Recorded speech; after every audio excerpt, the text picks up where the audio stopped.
Blood, warm, metallic, dripping down my cheek. The plate had shattered against my face, porcelain shards glistening like tiny knives across the table. I didn't scream, I didn't cry, but they laughed. My mother's laugh was sharp, cruel, a sound I'll never forget. "Worthless things don't deserve families," she said, pushing the broken pieces toward me as if I was supposed to clean them up with my bare hands.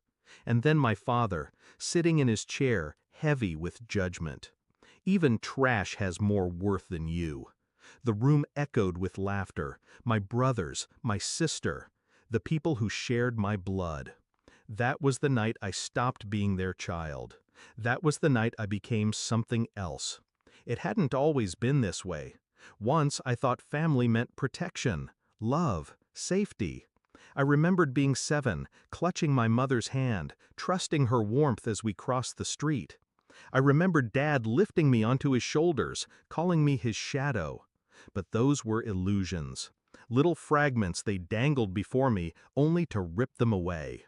By the time I was old enough to fight back, they'd already trained me to accept cruelty as normal. I was the scapegoat, the punching bag, the reminder of everything they despised. And that night at dinner, the plate, the laughter, the blood, it was my breaking point. I wiped my face clean. I looked at all of them. I didn't say a word. But inside, I promised myself, "You will crawl before me." The shift was quiet, invisible. I didn't argue anymore. I didn't rise to their bait. They thought they had broken me, but I was sharpening myself in silence. I worked. I studied. I left that house the moment I legally could, alone, empty, but focused. While they mocked me as a failure, I built skills they didn't understand: law, finance, systems, the levers of power that controlled their comfortable little lives. I tracked their debts, their habits, their weaknesses. Dad's drinking, Mom's gambling, my brother's shady business dealings, my sister's reliance on her husband's money. Each flaw, each indulgence was a loose thread. All I had to do was pull. And I pulled patiently. 5 years later, they didn't laugh when they saw me again. They barged into my home like they still owned me. The same arrogance, the same venom. "You don't have a family," Mom hissed, her voice still sharp, still cutting. "We'll take the house. You owe us that much." Dad smirked. "Even trash can't hide forever." I didn't argue.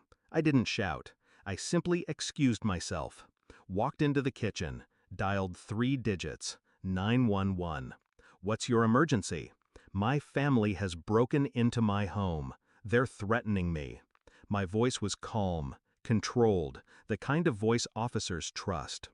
By the time they realized what I had done, red and blue lights were already flashing through the windows.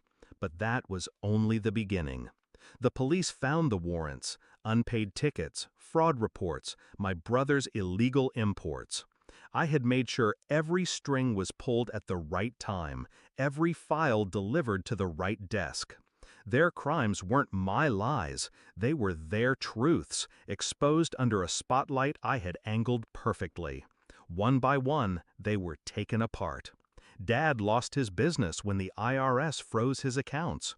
Mom's gambling debts surfaced in court, stripping her of her precious reputation.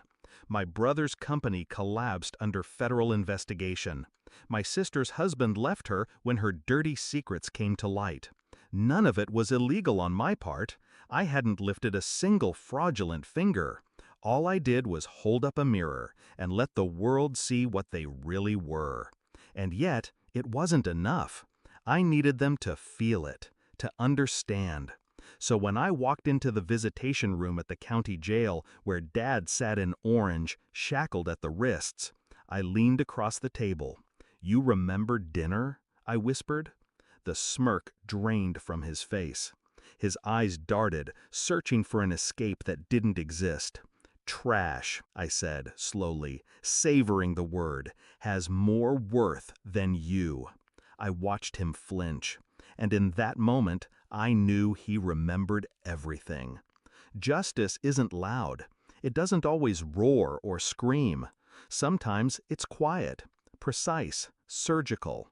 The sound of a pen signing a warrant, the click of a handcuff, the silence in a courtroom as truth is laid bare. They wanted me to crawl. Instead, they crawl now. In cells, in debt, in disgrace. And me, I stand. Not broken, not worthless, but sharpened. When I close my eyes, I still feel the blood running down my cheek from that night. But I don't feel pain anymore. I feel power. They thought laughter would destroy me, but it only forged me. I was their shadow once. Now I am their reckoning.